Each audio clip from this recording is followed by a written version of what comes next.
Gengs, ketemu lagi di channel saya Peternak Lokal yang membahas seputar peternakan. Untuk yang pertama yang saya akan bahas itu tentang peternakan anjing ya, sesuai dengan hobi saya.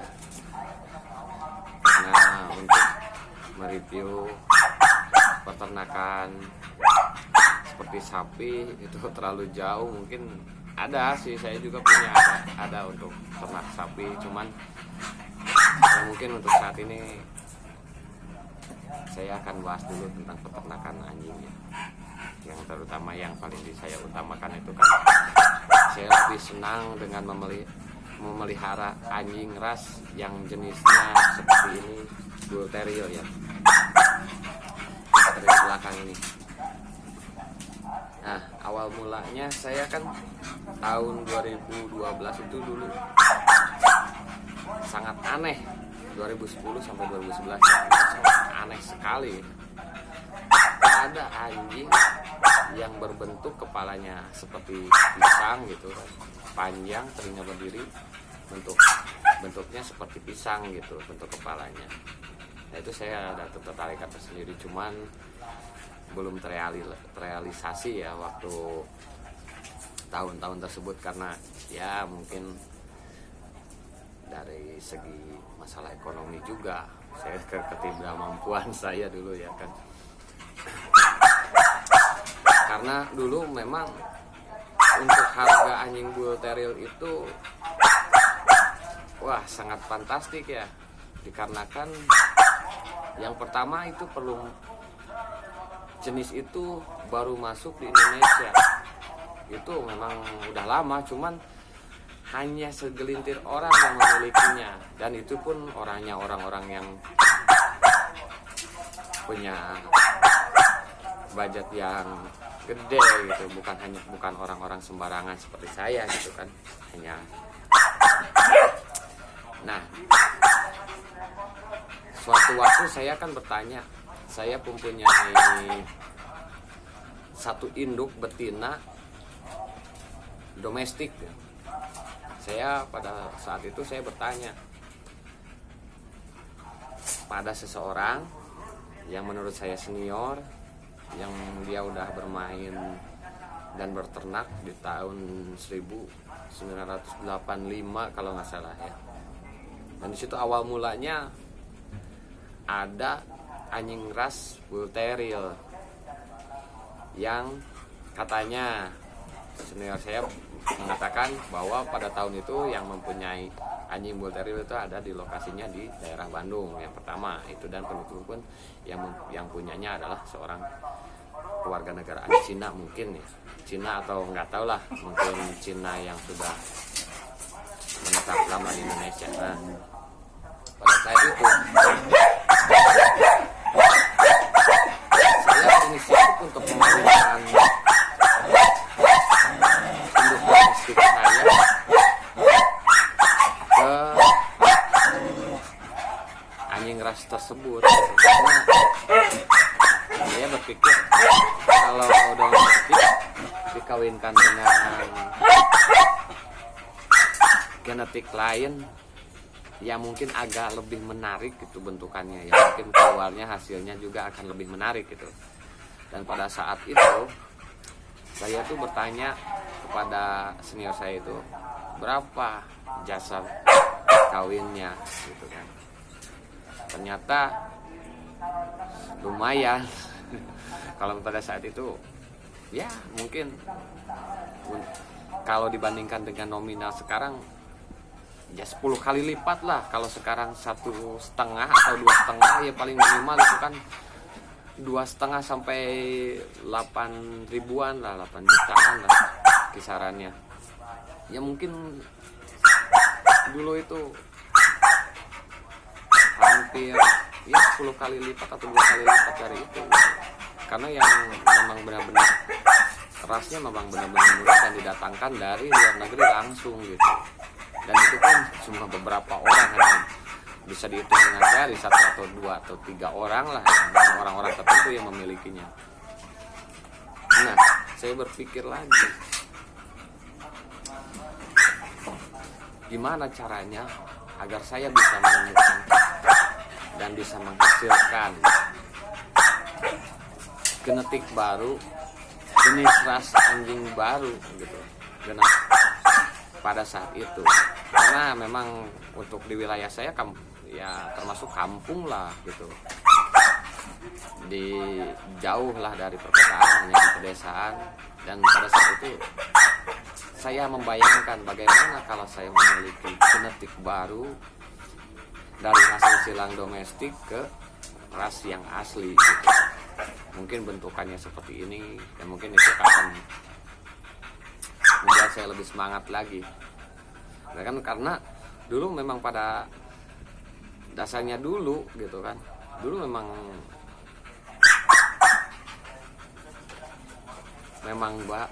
benar-benar susah ya untuk mendapatkan anjing ras gitu kan.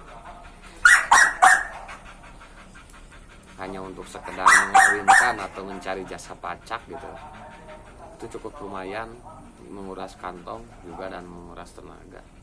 Itu pun suatu pemilik breeder itu juga belum tentu mengasih gitu. Dan pada akhirnya saya batal pada saat itu untuk mengawinkan indukan saya domestik yang berada di Bandung tersebut. Nah dulu saya pernah berpikir kok bisa harganya sampai segitu mahalnya ya. Ya memang benar-benar karena langka, dan itu juga pada tahun itu awalnya memang pertama kali datang ke Indonesia, dan bentukannya pun bukan seperti sekarang ini lebih melengkung, lebih ini enggak, sebetulnya cuman baru aja lurus aja gitu, rata dari sini di kepala itu rata. Nah pada suatu waktu berjalan dari tahun ke tahun gitu kan, dari bulan ke bulan, saya menemukan ada di teman saya, dan itu pun kalau bisa dikatakan yaitu reject lah, karena umurnya juga udah tua, juga udah sakit-sakitan. Dan saya di situ berpikir mungkin harganya gitu kan, dengan kondisi seperti itu, umur seperti itu, mungkin saya akan mendapatkan dengan harga yang lebih murah gitu. Saya berharap seperti itu, dan memang ya semurah-murahnya dulu kan tahun 2012 itu harga anjing bull terrier itu dengan umur segitu gitu, dengan umur yang katakanlah 10 tahun lah kalau nggak salah, 10 tahun udah hampir lewat lah masa-masa produktif. Cuman ya kenapa nggak bisa kita coba gitu, karena mungkin dengan harganya mungkin lebih murah. Dan ternyata pada saat itu dengan kondisi anjing seperti itu, harganya pun lumayan mahal ya.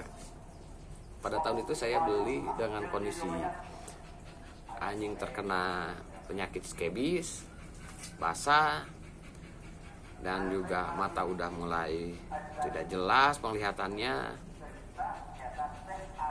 Cuma di situ saya tetap berharap untuk mencari genetik baru gitu. Itu saya mendapatkannya dengan harga 3,5 kalau nggak salah, 3,5 juta ya, 3,5 juta. Dan itu pun saya harus menuju ke sana dari daerah saya, dari tempat saya, dari rumah saya, memerlukan jarak sekitar 7 jam. Dan itu saya lakukan karena saya berharap memang inilah yang saya inginkan, dan saya gitu, dan jenis tersebut yang saya inginkan gitu. Ya sementara untuk pada saat itu ya memang karena harganya cukup mahal gitu, jadi saya memaksakan diri untuk berangkat, dan saya bertekad untuk mendapatkannya. Dan pada suatu saat itu alhamdulillah saya mendapatkannya. Dan pada akhirnya saya pun mencoba gitu kan. Nggak bisa langsung dipakai karena pejantan yang dalam kondisi seperti itu tidak mungkin untuk dijadikan pejantan pada saat itu. Dan itu pun membutuhkan beberapa waktu yang cukup lama ya, sekitar 1 bulanan lebih lah. Saya obati dulu sampai bulu-bulu yang rontoknya itu tumbuh kembali, dan luka-luka yang hasil dari garukannya itu mungkin karena skebis itu kan, luka-luka itu kering gitu. Ya hampir memakan waktu 1 sampai 2 bulan, 3 bulanan gitu. Tidak pada saat itu. Jadi ya begitulah perjuangan untuk memiliki anjing yang super digemari di Indonesia. Langsung tidak seperti sekarang ini pada saat itu. Makanya banyak sih teman-teman saya, anjing seperti itu nggak bisa dipakai berburu, anjing seperti itu bisa dipakai buat cetak generasi genetik dari domestik keras buat berburu gitu. Itu nyatanya bisa kok, justru lebih hasil genetik silangan itu bisa lebih agresif, lebih memaksa gitu. Instingnya juga kan lebih kuat gitu. Karena perbandingan dari domestik dan juga mental ras gitu. Insting domestik tapi mental ras gitu. Mental udah cukup lah gitu. Jadi yang jadi mentalnya jelek gitu, ketemu sama target buruannya cuma menggonggong gitu, nggak mau gigit, kecuali kalau banyak gitu mau masuk.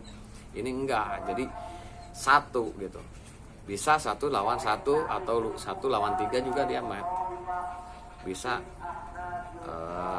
menangkap target pemburuannya gitu. Dan hasil ya alhamdulillah gitu terbukti sampai sekarang, dan saya pun sampai sekarang saya hanya sudah memiliki beberapa ya. Dan ini pun ganti-ganti, nggak terus saya pelihara gitu, karena kebanyakan populasi ya saya juga kerepotan gitu. Ya intinya generasi ke generasi saya ganti, generasi ke generasi saya ganti gitu, dengan warna-warna yang corak-corak yang berbeda-beda. Mungkin karena kita sudah cetak seperti ini, dengan warna seperti ini, keluarnya seperti ini, saya coba hal baru dengan genetik dari tetap masih ras Bull Terrier ke domestik, cuman dengan warna corak yang berbeda gitu. Ya seperti itulah yang saya alami pada tahun 2012 itu. Dan sampai sekarang itu, kalau Anda mendapatkan harga anjing Bull Terrier dengan harga 3,5 itu dalam kondisi sakit gitu kan, dalam kondisi skebis yang dalam konteks nggak terlalu parah, itu Anda sangat beruntung ternyata. Dulu itu harga segitu dalam keadaan seperti itu, umurnya pun lebih dari 10 tahun. Bayangkan aja, kalau Anda mendapatkan harga seperti itu, di samping murah, cuman dalam kondisi harus Anda rescue terlebih dahulu, itu menurut saya sangat beruntung sekali. Jadi tetap semangat buat para breeder-breeder lokal, breeder-breeder desa yang belum tahu, yang ingin edukasi, silakan simak video-video saya, dan jangan lupa subscribe channel saya, komen, share sebanyak-banyaknya. Oke, untuk sementara saya bercerita sampai situ dulu. Terima kasih. Assalamualaikum warahmatullahi wabarakatuh.